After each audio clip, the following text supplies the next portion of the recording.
ಬಾಂಧವರಿಗೆ ಪ್ರಗತಿ ಚಾನಲ್ಗೆ ಆತ್ಮೀಯವಾದಂಥ ಸ್ವಾಗತ. ಇವತ್ತಿನ ಇದೊಂದು ವಿಡಿಯೋದಲ್ಲಿ ಇಂದಿನ ತೊಗರೆಕಾಳಿನ ಮಾರುಕಟ್ಟೆಯ ಬೆಲೆಯನ್ನು ನೋಡಿಕೊಂಡು ಬರೋಣ. ಇನ್ನು ಯಾರು ಹೊಸದಾಗಿ ನಮ್ಮ ಯೂಟ್ಯೂಬ್ ಚಾನಲ್ ನೋಡ್ತಾ ಇದ್ದರೆ ತಪ್ಪದೇ ಸಬ್ಸ್ಕ್ರೈಬ್ ಆಗಿ. ನಾವು ಪ್ರತಿದಿನ ಮಾರುಕಟ್ಟೆಗಳ ಬೆಲೆಗಳ ಅಪ್ಡೇಟ್ಗಳನ್ನ ನೀಡ್ತಾ ಇರ್ತಾವ.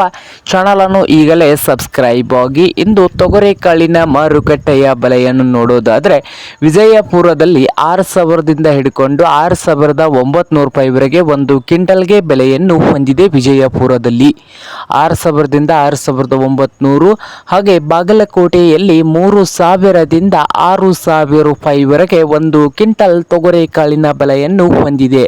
ಹಾಗೆ ಹುಬ್ಬಳ್ಳಿಯಲ್ಲಿ ನೋಡೋದಾದರೆ 4,000ದಿಂದ 5,800, 4,000ದಿಂದ 5,800 ರೂಪಾಯಿವರೆಗೆ ಹುಬ್ಬಳ್ಳಿಯಲ್ಲಿ ಒಂದು ಕ್ವಿಂಟಲ್ ತೊಗರೆಕಾಳಿನ ಬೆಲೆಯನ್ನು ಹೊಂದಿದೆ. ಹಾಗೆ ರಾಯಚೂರದಲ್ಲಿ 7,000ದಿಂದ 7,700 ರೂಪಾಯಿ, 7,000ದಿಂದ 7,700 ರೂಪಾಯಿವರೆಗೆ ಒಂದು ಕ್ವಿಂಟಲ್ಗೆ ರಾಯಚೂರದಲ್ಲಿ ತೊಗರೆಕಾಳಿನ ಬೆಲೆಯನ್ನು ಹೊಂದಿದೆ. ಹಾಗೆ ಸೊಲ್ಲಾಪುರದಲ್ಲಿ ನೋಡೋದಾದರೆ 7,000ದಿಂದ 7,500 ರೂಪಾಯಿವರೆಗೆ ಸೊಲ್ಲಾಪುರದಲ್ಲಿ ಒಂದು ಕ್ವಿಂಟಲ್ ತೊಗರೆಕಾಳಿನ ಬೆಲೆಯನ್ನು ಹೊಂದಿದೆ.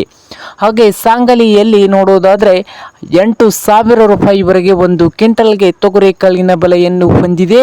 ಹಾಗೆ ಕರ್ನೂಲದಲ್ಲಿ 3,000ದಿಂದ 7,500 ರೂಪಾಯಿವರೆಗೆ ಒಂದು ಕ್ವಿಂಟಲ್ಗೆ ತೊಗರೆಕಾಳಿನ ಬೆಲೆಯನ್ನು ಹೊಂದಿದೆ.